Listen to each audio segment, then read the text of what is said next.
Hey guys, HackerSploit here, back again with another video, and in this video we're going to get started with the web application penetration testing series. Alright, so a lot of you guys have been asking for this, mostly because you want to learn the art of bug bounty, and here is the series. So I've worked really hard on making it as comprehensive as possible. And in this video, we're going to get started with setting up Burp Suite. Now, this may seem simple for those of you who already have experience, but for the beginners here, which is again, we really have to take them into consideration. This video is for you. If you've never set up Burp Suite before, I would recommend that you watch this so that you're up and running. But for those of you who already know this, you can skip this and you can just wait for the next video as it's being uploaded or as they are being uploaded. Alright, so let's get started. So for those of you who don't know what Burp Suite is essentially an integrated platform for performing security testing of web applications. Alright, so the first thing you need to understand is that it will allow us to intercept the data being sent between your browser and the web application. So it's a great way of understanding how data is being transferred and how data can be manipulated between the client and obviously the web application. Okay, so the tool we're going to be using, as I said, is Burp Suite, and I'm currently running ParrotOS. So don't worry if you're running Windows or Kali Linux, it doesn't really matter. All you need to do is just download and install Burp Suite. It's pretty simple to get set up. You don't have to register. You just download the free community version. Now, obviously down the line, you might choose to buy the professional version, which I do recommend and I have used, but I don't use it as often. I'm not, specifically a web penetration tester. I'm more of a web server penetration tester. So I really work with a different vector. So by default, you can choose to buy it. That's once you become experienced and you've chosen whether this is the path that you want to pursue. It's a fantastic path. I know a lot of people who make good money with bug bounty. So it's something that you can look into as well. All right, so let's get started with setting up the proxy. Alright, so this is the intercepting proxy that allows us to obviously to intercept the data being sent to and from the client and the web application. So to do that, we can just do it through Firefox. So the browser I'll be using is Firefox. You can use whatever you want, and by default you want to go into your preferences. That can be found here, preferences. There we are. And you want to go all the way into the bottom here, that way it has the network proxy, and make sure you go into settings. And you want to go into manual proxy configuration. All right, so this is where you're going to configure it to be the local host with the port set at 8080. All right, and then you want to make sure that you use the server proxy for all protocols. So that is the proxy we're going to be using, and just hit OK. All right, and once that's done, you should be good there. Now what you want to do is just open up Burp Suite. So you can search for it, or I have it already on my little taskbar here.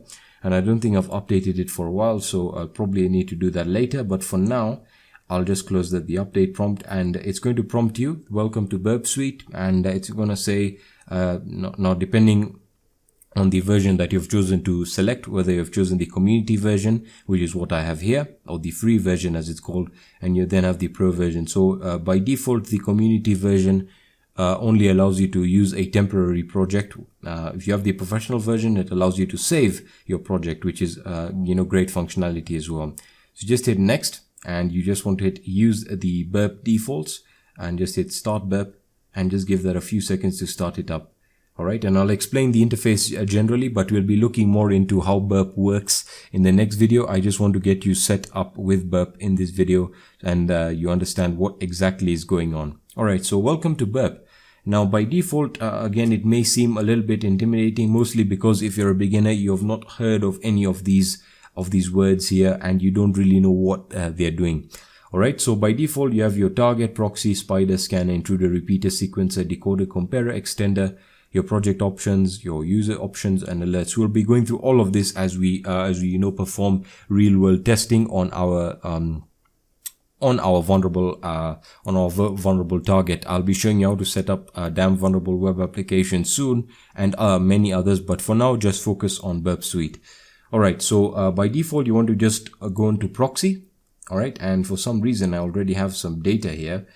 So you know what, I'm just going to leave that as it is. I just want to turn our intercept off, so we are not intercepting any traffic as of yet. And you want to go into your options, and you want to make sure that your proxy listeners, as you can see, Burp Proxy uses listeners to receive incoming HTTP requests from your browser. So you want to make sure that your proxy is set as the one we set in Firefox, which is the localhost 127.0.0.1, and the port is 8080, and make sure that that is running. All right. You can also create your own and add it here, and you can also remove it. So you get the idea. Now, by default, if I just go back to my intercept, if I just go back to my browser, and this is where the real magic happens. If I just, if I just open this and I type in a simple test site, example.com, and I just hit enter, all right, it's going to load it up here. But if we go into Burp Suite, and I go into HTTP history, you can see that by default, there are some Firefox portals, some GET methods here, but we'll be looking at all of these methods or requests. By default, you can see that the example.com URL that we entered, you can see there is a GET request. And furthermore, if you go down to the bottom here, you can see there is some more information regarding what a request was sent to the web application. So by default, you can see that the host was example.com, and it gives you more information like the accept language, the encoding, the connection. And if you look at the headers, you can see that the header shows very, very clearly. You have your get, host, user agent, accept language, the accept encoding, connection, etc., etc. So you might be a little bit confused if this is your first time hearing about headers and the request and response pairs, but don't worry about that. We'll get through all of this. For now, if I just go back into intercept, and let me just open up my browser here, and we open something like my website, which is HackerSploit.com. So before we do that, I just want to hit intercept on. All right, so now it's going to intercept actively, and we just go into HackerSploit.com, and I hit go. All right, now by default is going to tell me that essentially that my connection is not secure. Don't worry about this. Just go into your and just add this as an exception. There we are. I'm going to hit confirm exception. And now it's still not going to load the website, and the reason being is we have not forwarded the requests, and they are being intercepted by Burp Suite. All right, so if I go back into Burp Suite, you can see that it has started the intercept process, and by default you can see that we need to forward the request here. So if I just forward it, let me just forward that again. There we are. Let me just forward them for HackerSploit. There we are. That's the correct one. So I'll forward this again. And there we are. So now HackerSploit should be up and running, and as you can see, it should have loaded the site. Give that a few seconds. There we are. All right, so as you can see, that is how you intercept the data that is being sent from the client to the web application. And furthermore, that's how you can analyze the data being sent, and furthermore manipulate it to obviously find vulnerabilities within the web application. All right, so irregardless of all of this, I know this was very, very basic, and it's not really covered anything in terms of web application penetration testing, but don't worry about that. We start off really, really simple, and we build on that. This series is going to be quite a long one, so you can expect a lot more videos. All right, so that's going to be it for this video. Just a quick introduction to Burp Suite and how to get the proxy set up, and obviously how to intercept your first bit of requests.